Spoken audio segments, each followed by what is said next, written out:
This is only a half-hour class, but really all I'm really going to present here is language and principles. You gotta have to go practice this yourself to make it really work. You have to practice fighting? Yeah, sorry. They didn't tell you that at the beginning, did they? So here, just pull this stuff out and you'll be great. That's what I heard.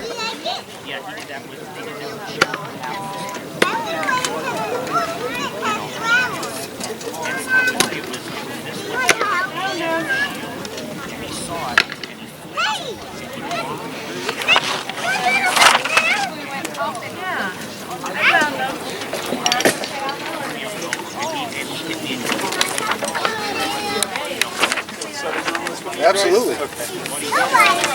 I don't want any experienced people here contradicting what I'm saying. Just so you know. I may heckle. Again, just like it says here, these are not. I'm not going to teach techniques and special attacks or anything like that. That's not what this is about. What I'm talking about here are ways of thinking about your offense, right? Ways of categorizing so that you can think about what you're fighting, how you're fighting, when you're fighting, or when you're not. Putting these things in different categories might just help you communicate better with your opponent and when you're in a training situation, okay? With all of these things, understanding range, timing, and power generation are important, are key, but they're not part of this class. There are other classes for that, and I suggest you go to. So, first off, and I'm also going to talk slightly about what I teach as far as the 4 cardinal blows in the SCA. And single direct attack is any of those 4 blows. Okay, and the way I teach them is the first blow that everybody learns, straight, snap, shot, right? With this, to me, this shot and this shot are the same shot because the body mechanic is all the same. It's only a difference, slight difference in the sword dynamic. Okay? Range, timing, power generation. You learn that somewhere else, but what Bruce Lee talks about in his book is with any single direct attack, when all you're doing is basically snapping out a jab, the key to that is to reduce tells, be as efficient as possible, give your opponent less time to react. That is the basis of using a single direct attack effectively. So I'm not going to spend too much time on that, but I'm going to hand out some of the in other sports, boxer's jab, like front snap kick, things that use attacks that are close to your opponent. In most other martial arts, it's what's nearest your opponent should be your first attack, right? Because that's the closest thing, the thing you can score with easiest. It'll set up a second attack. That first attack may not be your strongest attack, but it should always be your most efficient attack. Because you're both standing here in your guard position, right? One thing I talk about is the race we're going to run. You and I, as we're fighting, we're running race after race after race. But the race is, from my position, this part of my sword has to go from here all the way over to the side of your head. At the same time, the race you're running is your shield has to go from here to there. I got a much longer race to run. The only advantage I have is that I say go. Okay? But if I've got to run 75 yards and you only got to run 10 yards, me saying go isn't always that much of an advantage. So reducing tells and being most efficient takes out the, because I see this happening all the time, especially the guys who are now, see this a lot of fighting out here now. If you haven't learned how to throw that shot perfectly from there, 90%, everybody I fight has to do this first. The sword's moving backwards. What that means is, just like in the race, it means I say go, and then I run this way first. Then I start running back to my, okay? It's useless. I've already got to run a longer race. Why should I add to it? So, single direct attack, you need, if you are making just a straight snap shot or straight leg shot or whatever it is, it needs to be as efficient as possible. You need to reduce your tells, reduce the time that your sword is moving between its rest or ready position and its target. Clear enough? Yes. Okay. Second, combination attack. This is the 1-2 punch. This is the, straight reverse. It's using the first attack, that single direct attack, to change your opponent's defense in a way that you can capitalize on. Okay? Throw that first shot to get him to lift his shield up. Or get him to move his defense to one side so that you can reverse and go to the other side. That's a very simple principle. We use it all the time. What I want to try and teach people to avoid when I'm training them is that you have a couple or three relatively effective preset combinations. Everybody's got it. Because some things are more mechanically, lead more easily to another mechanically. Right? I've got my body caught here, it makes sense to go to this shot, or vice versa. This shot I can go to a wrap, or whatever. Your body wants to move back and forth like this. So having shots in combination that takes advantage of that body movement just makes sense. But if you get into a place where you've only got 4 or 5 of these combinations, and they work 60% of the time, they become bad habits. Because now, if I throw this bang and it doesn't work, well, when I throw it again, he's already blocking it. So, worse is killing me. Yeah, now he recognizes what I'm doing, and he's going to double time me and hit me between my shots, right? So while a 2-blow combination works, or 2 or 3 or 4, whatever, you can spend a lot of time in front of a Pell learning this long combination. If the Pell doesn't try and hit back, the Pell doesn't take a step to the left, you can waste a lot of your training time learning a combination that you can't actually utilize. What I try and teach my people when we're in this kind of a training situation is learn a combination, but more importantly, learn to go from one blow to another, whatever it is. Start with your body and your hand in this position and throw to the offside leg. Now go back to this position, throw to the onside leg. Start in this position, go to the offside head. Start in this position, go to a wrap to the leg. Learn how to go to whatever blow you need. Get the mechanic necessary to go from wherever you are to wherever you need to be. Some are going to be a lot easier than others, and some, while it may be useful to learn how to do, throwing this shot, I'm going to go to an onside leg wrap. You want to learn how to do it. You want to learn the mechanic, but it may just take too long to actually do the practice. But learn it, because you never know, it might be there. In any case, what it does, and what I hope it will do when I'm training, is that it teaches you to look for the next opening, not assume the next opening. You'll learn to predict eventually, but go to the next opening, not just the next target in the sequence. Okay? So you can throw that headshot and realize, oh, he doesn't react the way I expect to, but it leaves his leg open. So I'll go to the leg instead of that head that I would have thrown on any other situation. Right? Being able to react and adapt is important to making that combination attack work effectively every time, because it's not just the 1-2 punch, or that some people call the tick-tock, where it's right, left, right. It's not just that. It's the idea of using your first attack to create an opening for the following attack. Doesn't matter what those 2 attacks are. The concept is you attack to change this defense, to change the line, so that you can get an opening that you really want. Okay? 3, immobilization attack. This is also pretty standard stuff, but now, let's YouTube come here for a second. So, the immobilization attack is anything that physically arrests the opponent's defense, but isn't an attack. Okay, isn't an attack in itself. So, again, timing's important, and the ability to generate power from any position. Okay, but shield snatches. Okay, so now they're both center grips, right? So these are the worst shields for snatching. But pulling here and using that body rotation, well, thrust there. But I usually will use a.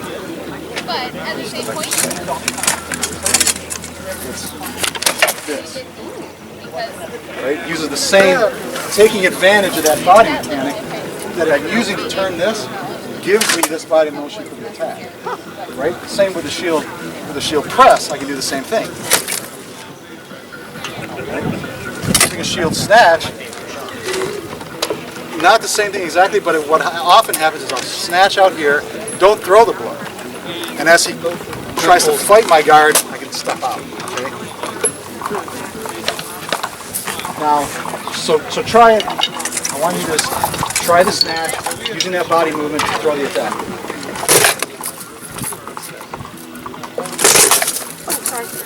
Why are you apologizing? Nice!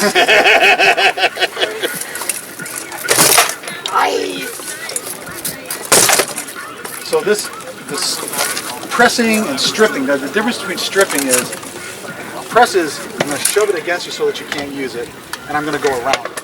Okay? Stripping is actually moving it out of the way. You've got your shield up here, and I'm just going to come in here, shove it out of the way so I can, okay? Stripping your opponent's defense off of them so that you can hit them is different from freezing their shield in one spot so that you can move around it. Okay? Both are absolutely valid. Try and keep in mind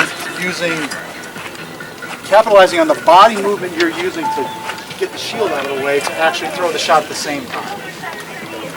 Otherwise, the shield press, for instance, doesn't always do that, but that's where the timing comes in. Sometimes you want to press and hesitate for a second. Sometimes the best shot isn't the shot that follows immediately. Sometimes you wait for them to react. You shield press, and you give them a second to panic, and then you hit them. Right? Or wait for them to react, to try and recover from it, and over-recover so that you can hit them. Okay? But again, timing, timing, timing. You have to practice this. You can't practice this stuff on a Pell. Right? Because the Pell doesn't have a shield, and the Pell, if you did, it didn't move. Okay? So you can't do this without having a partner to help you. I'm not even going to offer drills because I don't know how this stuff is going to go over in your local group. But asking someone to, hey, give me some help with this, give me some feedback, let's try it together, work on it, before you do sparring. Okay? What's next? Okay. Now, Bruce Lee calls this the progressive indirect attack. I call using a feint. Okay? Because it's progressive because it moves you forward and moves you into a position to attack. It's indirect because you're trying to direct your opponent's attention away from the shot you're actually throwing. That's a feint. But it's different from the combination attack because I'm not actually attacking. Right? But what the feint does, and I'm teaching right after this would be my selling the feints class. And Bruce Lee, while he lists all these ways of attacking, later in the book, and I don't remember what section it is, he says that basically every attack should have something that arrests your opponent's defense. It should do something to make your opponent react defensively first, so that you can attack freely, so you're not attacking into his attack. You do something to make him set back, change his guard, whatever, make him defend himself for that instance that you're moving into range. Okay, so what are some popular feints? Well, feint to the leg, hit him in the head. Feint to the left, go to the right. Feint to the offside leg, hit him in the head.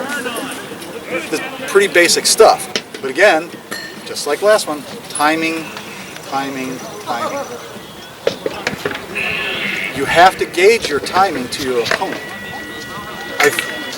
Lots of times, I'm fighting something like Baroness or Ron Balder, and my feints have to be so tight, so crisp, so small. I go to, somebody's been fighting for 2 years, and I throw the same feint, and they don't even see it. So I'll make a big double juke, and I'll hit them right in the shield because they didn't even. What? Double duke. Double juke. Okay, sorry, just checking. Double duke. So it's important to gauge your opponent's relative timing. Okay, that feint. Sometimes I've got to really. I'm really going for your leg, dude. Really. To get them to bite on it before they'll move their shield sufficiently out of the way that I can hit them in the head, or vice versa. and the little tiny little twitches that I can use on a more experienced fighter who's reacting more quickly they don't work. Subtlety's lost upon them. Yeah, exactly. What else is there? Oh, so, and kind of, I don't want to say unlike, but where I was talking about going to the opponent or the opening that you're seeing, the combination attack, waiting until you throw the attack to see the opening and go to it. With the feint, it's really better more often to anticipate what they're going to do, so that you are firing into the opening before it appears. Does that make any sense? Because if I throw that leg blow, I'm going to start the headshot, and a lot of times guys can't figure out how fast I threw that shot. Well, part of it is they only recognize the leg feint in their hindbrain. They didn't consciously see the leg feint. They just reacted to it. And suddenly my sword is already here as their shield it's inside their block. And they don't realize that all they saw consciously was the headshot. They didn't recognize that their shield had started moving down and they were having to overcome that inertia to bring it back up. But the shot's already there. So anticipating that if I feint at the guy's leg, 9 out of 10 times he's going to react like this. Okay, that's pretty simple.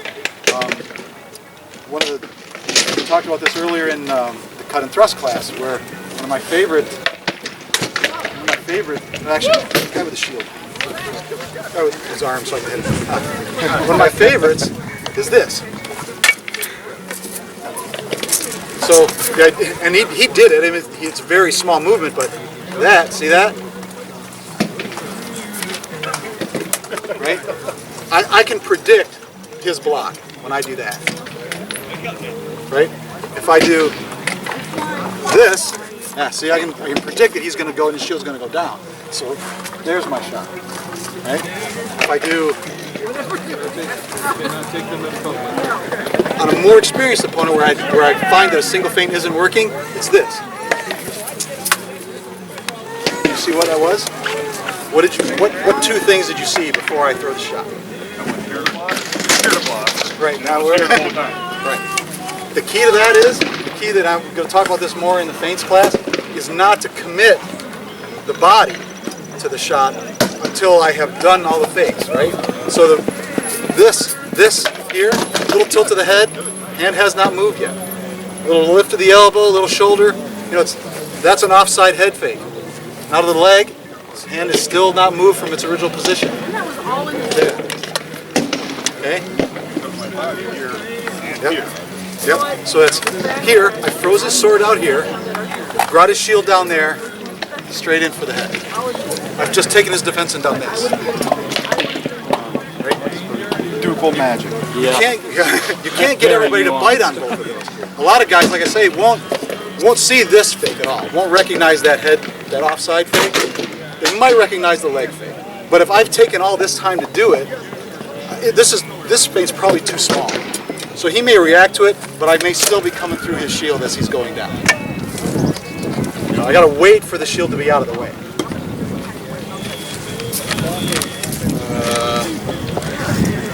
Last, and this is the trickiest one, this is where timing is everything. And they call it a drawing attack, and I have always called it, until I stumbled upon this, the passive feint. This is really tricky. What this does, and then I'll read it here, presents an attractive target so as to anticipate your opponent's attack. Just like in the last one, we were anticipating his defense. Drunken boxing. Give him the elbow, give him the elbow. yeah, exactly. Timing and range are critical. And you got to anticipate the openings created by your opponent's attack. Okay? If the opening I'm giving them is that their arm is going to be exposed, I need to be ready to attack the arm. Okay, so I've got to set that feint up in such a way that I can anticipate the attack enough and prepare the attack as it comes. Is that it? didn't explain it very well, but you get what I mean, right? You're setting them up to attack you in a certain manner that you can then counter or take advantage of? Right, yes. But so that means that you've got to be ready for that attack. You've got to be ready to counter in a particular way to take the arm or to take the leg. One of the ones I use most effectively. What do you mean? You're right-handed, right? You don't have to put the helmet on. Now this requires me to. This also works better on a strap shield. It requires me to understand her range so well that I'm just outside of it. Right? See, you can't kill me from there, right? I've got to set up so that she thinks she's almost in range. If she takes that 1/2 step, she can get the shot. Okay? You see what she did there to get that? She brought that leg forward. Now what I'm going to try and do is, with my shield, I'm going to give her the headshot. I'm going to fade out to this side just a little bit. I'm going to give her the headshot, but it's just a little out of range. So when you step forward to throw that headshot, okay, that's one of my favorites because what I'm finding mechanically with a rattan sword, it's tricky because if I hit in too close here, the sword flexes past their leg, and the shot's no good. Well, usually I'm in so tight here that they don't know what to do, and I can pretty much stand up under their arm, and okay, now we got to stand over. So I actually have learned that in this shot, if I get in too tight here, I got to choke back and hit with a sweet spot for them to get them to take it. Okay, but that's what I'm talking about. And the example of the elbow, right? So he's giving me that. He's putting that elbow right out there, like, oh baby. And you go to cut at it. Or even if it's just to extend over it. You know, he's taking that, he takes it completely out of my line as I go to strike for it. And it's going to mostly go down, so I'm not going to like hit his head or his body. So as I cut for that, just moving that, straightening out over the top of it, right at his head. Sometimes giving the leg, this is Ron Balder will catch you with this all the time. He'll sit down with his leg open like this. Yeah, I'm trying to. Yep, there you go. So he leaves that leg out there. And as you go to cut inside it, because you're right-handed, you're going to want to cut here. Yep. Right? He'll just take that target away from you, and as you lean in to get the range, so I call this a passive feint because I'm actively controlling or trying to control your attack. I'm trying to psych you into doing what I want. And this gets back to something I talk about all the time, is gaining initiative. Right? Everybody roll on initiative. Go on. Yeah, sorry, you trip and fall, you die. You land on the punji stake that wasn't there a minute. Sometimes going last is almost like going first. If you know what first is going to be. Yes. Yeah. Okay? That's what gaining initiative isn't being the first person to act. Having initiative is knowing what the first thing is going to happen. Okay? So if you can anticipate your opponent's attack and counter it in the middle of the attack, you don't even have to worry about his defense because he's not his defensive mind has been shut down while he throws his attack. All you've got to do is wait for the attack you know is coming and attack into it and use the targets that are presented to you by that attack. Like the leg. What he was doing when I went for that arm, he knew that I was going to expose all of this side. That my shield was going to have to rotate out of the way. My whole arm. He wouldn't even have to change range to get my arm. So he took a half step, he's got the head. Okay? So knowing the attack allows him to counter it more effectively. Any questions? No? Have I done such an outstanding job of presenting all this material that is now ingrained in your minds and it was all perfectly clear? Yes. Now it's just practice. All right, my work is done. Thank you. I don't even know how long. Perfect timing. Like I said, timing is everything. Thank you for coming. Thank you. So, go home. Is it 2:30? Practice. Yes, practice these principles. And he meant that right now. Go. Leave now. Get in your cars, go! You'll be home before